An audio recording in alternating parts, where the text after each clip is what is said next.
Welcome again to aptitude with Abhi. अब हम करने वाले हैं एक टाइम स्पीड डिस्टेंस की स्वीट सी प्रॉब्लम। मैं फिर से बताऊंगा आपको कि एप्टीट्यूड मतलब दिमाग का चलना और पेन का रुकना। यस, पेन की जरूरत पड़ी तो दिमाग नहीं चल रहा है, राइट? तो इस क्वेश्चन को समझते हैं, लेकिन मैं पहले आपको फिर से बता दूं कि रेड लाइट और ग्रीन लाइट मॉडल क्या है। ये जल रही है रेड लाइट और ये है हमारी ग्रीन लाइट।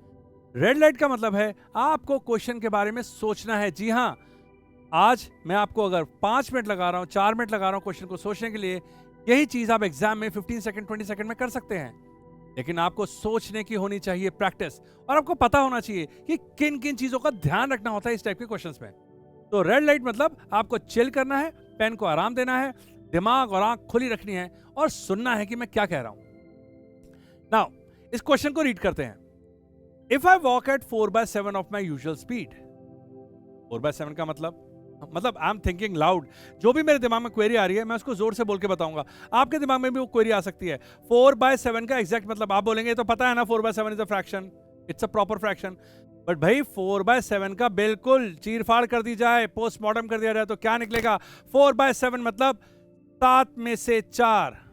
यस, 1/2 का मतलब होता है ना 2 में से 1, 1 आउट ऑफ 2। वैसे 4 आउट ऑफ 7, लिटरली हाफ से थोड़ा ऊपर। 7 का आधा 3.5 होता है ना, रफली 50% से ऊपर, राइट? तो बहुत कुछ होता है। 56% के आसपास 14.28 होता है 1/7। ये सब मत सोचिए, लेकिन फिर भी आपको पता होना चाहिए, आपके फील आना चाहिए कि 4/7 मतलब रिड्यूस हो गई है चीज। तो if I walk at 4/7 of my usual speed, ये आदमी तो धीरे चल रहा है। I reach the metro station, कहीं मेट्रो स्टेशन से ट्रेन पकड़ता है, 30 मिनट्स लेट। बिल्कुल लेट पहुंचेगा, क्यों नहीं पहुंचेगा? ये 30 मिनट लेट नहीं पहुंचेगा तो क्या जल्दी पहुंचेगा? स्पीड स्लो हो गई है। तो इसे कहते हैं क्वेश्चन को फील करना। देखिए, जितना मैथमेटिकली क्वेश्चन को सॉल्व करने की कोशिश करेंगे, क्वेश्चन डिफिकल्ट हो जाएगा। अगर हम एप्टीट्यूड लगाएंगे तो दिमाग से हो जाएगा भाई, लिखने की जरूरत ही नहीं पड़ेगी। मैं आपको सारे मेथड बताऊंगा, लेकिन आप ध्यान से समझिए इस बात को कि क्वेश्चन को फील करना ज्यादा जरूरी है लिखने से। तो रेड लाइट इसीलिए बनाई गई है ताकि आप आराम से रुक के सोचें और समझें। तो if I walk at 4/7 of my usual speed, usual मतलब जिससे मैं रोज जाता था, उसकी 4/7 मतलब कम कर दी है। तो मेट्रो स्टेशन में 30 मिनट लेट पहुंचता हूं, जाहिर सी बात है लेट तो होना ही था। If I start every day 7 AM, what is the scheduled time to catch the train? तो अगर मैं रोज सुबह 7 बजे निकलता हूं तो असली में मेरा रोज ट्रेन पकड़ने का टाइम क्या है? आज तो भैया उस टाइम से आधा घंटा ज्यादा लगने वाला है। सोचो, लेट हो गए हो, परेशान हो, रोड पे तेज तेज चल रहे हो। तेज कहां चल रहे हो, तो धीरे चल रहा है, टांग में चोट लगी है। ठीक है, तो कुछ भी इमेजिन करो, बट क्वेश्चन को फील करना शुरू करो। अगर आपने क्वेश्चन को फील नहीं किया तो नहीं होगा, लेकिन सिर्फ फील करना काफी नहीं है, मैथमेटिकल रिलेशंस भी आने चाहिए। तो यहां पे रिलेशन नजर आ रहा है स्पीड का और टाइम का।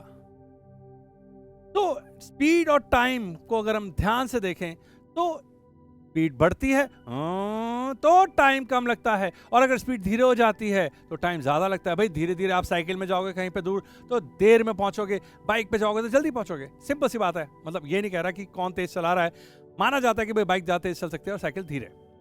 तो थिंग इज कि सेम डिस्टेंस पे, यस, नहीं तो मैं आपसे ऐसा क्वेश्चन पूछ सकता हूं फनी सा कि मैं जा रहा हूं 20 पे, तुम जा रहे हो 100 पे, कौन जल्दी पहुंचेगा? अरे मैं पहुंचूंगा सर 100 पे। अरे तो तुम जा रहे हो यहां से दिल्ली टू बॉम्बे और मैं जा रहा हूं 10 किलोमीटर दूर अपने घर। तो बोलेंगे सर ये चीटिंग है, ये चीटिंग है। तो मैं बोलूंगा ठीक है ठीक है ठीक है, मैं जा रहा हूं 20 पर, तुम जा रहे हो 100 पे, तो फिर तुम जल्दी तब पहुंचोगे जब हम दोनों सेम डिस्टेंस ट्रेवल कर रहे हैं, मतलब डिस्टेंस कांस्टेंट है।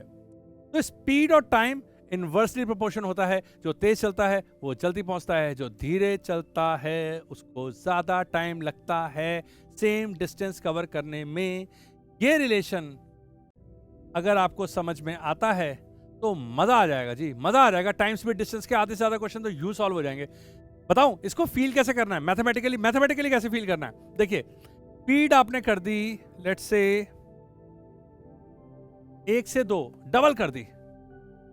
पहले जा रहे थे 50 में, अब जा रहे हैं 100 पे। तो 50 में 50 किलोमीटर जाने में 1 घंटा लगता था, अब 100 में आधा घंटा लगेगा, तो टाइम आधा हो गया, टाइम आधा हो गया। स्पीड डबल करोगे तो टाइम 2 से 1 हो जाएगा। समझ में आई ये बात? समझ में आई? स्पीड 1 से 2 तो टाइम 2 से 1। स्पीड 4 से 3 तो टाइम 3 से 4, क्योंकि speed into distance, speed into time हमेशा डिस्टेंस है और वो आ रहा है कांस्टेंट। क्लियर? और बताओ, स्पीड 4 से 7, तो टाइम 7 से 4। ओह, ऊपर वाली वैल्यू दिख रही है आपको? ठीक है, तो इसको अप्लाई करके देखते हैं और फिर देखते हैं क्या क्वेश्चन इतनी ही इंफॉर्मेशन से हो जाता है। आप सोच रहे होंगे ये इंफॉर्मेशन तो मेरे को पता थी। कौन होगा जिसको ये नहीं समझ में आता होगा कि स्पीड बढ़ाओगे तो जल्दी पहुंच जाओगे? कौन होगा बताओ? ना आप है ना मैं हूं, सबको पता है ये बात। तो एप्टीट्यूड का मतलब ही यही होता है दोस्त, कॉमन सेंस।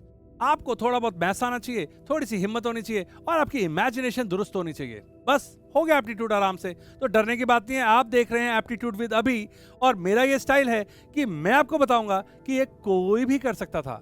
मैं कोई स्पेशल नहीं हूं, ये आप आराम से कर सकते थे और इससे बहुत बहुत डिफिकल्ट सम्स करेंगे, वो भी चुटकी बजाते हुए। तो अभी हमने जो सीखा उसको अगर मैं अप्लाई कर दूं तो देखो क्या मजा आता है। जल चुकी है ग्रीन लाइट और अब पेन उठा सकते हैं आप और मैं बोलूंगा कि इसकी स्पीड क्या हो गई दोस्त? क्या हो गई? 4/7। कम हुई है, ज्यादा हुई है? यस, इसीलिए मैं बोल रहा था 4/7 का मतलब बिल्कुल क्लियरली मालूम होना चाहिए। 4/7 मतलब 4 हो गई है 7 से, या मैं बोलूं पहले 7 थी अब 4 हो गई है, तो ये है 7 थी और हो गई है 4। स्पीड स्लो तो टाइम ज्यादा। तो मैं टाइम के बारे में क्या बोलूं दोस्तों? टाइम हो जाएगा 4 से 7। स्पीड 7 से 4, टाइम 4 से 7। स्पीड 7 से 4, टाइम 4 से 7। स्पीड का और टाइम का इनवर्सली का प्रोपोर्शन का रिलेशन है, इनवर्स प्रोपोर्शन का रिलेशन है। नाउ मान लेते हैं पहले टाइम लगता था 4x, अब लगता है 7x, तो ये जो डिफरेंस है 3x ज्यादा लग रहा है, लेट हो रहा है भाई, वो तो हुआ तो है वो लेट। और नहीं तो क्या, पहले लगता था 4x, अब लगता है 7x, 3x ज्यादा, एडिशनल, लेट, उसी को तो कहते हैं ज्यादा लग गया भाई। तो 3x का मतलब हुआ 30 मिनट, तो x का मतलब हुआ 10 मिनट, तो 4x का मतलब हुआ 40 मिनट और 7x का मतलब हुआ 70 मिनट। ये तो क्वेश्चन बिल्कुल वो खुल गया बिल्कुल, राइट? तो भाई पहले लगता था 40 मिनट, अब लगता है 70 मिनट। और ये 30 मिनट एक्स्ट्रा क्यों लगा? क्योंकि उसने स्पीड कम कर लिया। अब इसमें हम क्या कर सकते हैं? तो पहले लगता था 40 मिनट, मतलब ओरिजिनली 40 मिनट लगता था। इसका मतलब अगर वो 7 बजे घर से निकलता तो 7:40 पे 7:40 पे वो अपने मेट्रो को कैच कर सकता था। ठीक है, अब एक बार एक्टिंग करके देखते हैं कि अगर ये क्वेश्चन एग्जाम में आया होता तो आपकी स्पीड क्या होती इस नॉलेज के साथ जो आपने अभी गेन की है। If I walk at 4/7 of my usual speed, I reach the metro station 30 minutes late. If I start every day 7 a.m., what is my scheduled time to catch the train? 4/7. Speed 7 से 4 हो गई, time 4 से 7 हो जाएगा। 3 का gap है, 3 का gap है, 3 का गैप मतलब 30, मतलब every gap is 10, x is 10, तो 4x इज 40। 7 o'clock निकलता था, 40 मिनट यूजुअली लगते थे, 7:40 इतना टाइम लगना चाहिए आपको। देखते रहिए aptitude with Abhi for many more such interesting problems in interesting way, that is Abhi's way. See you.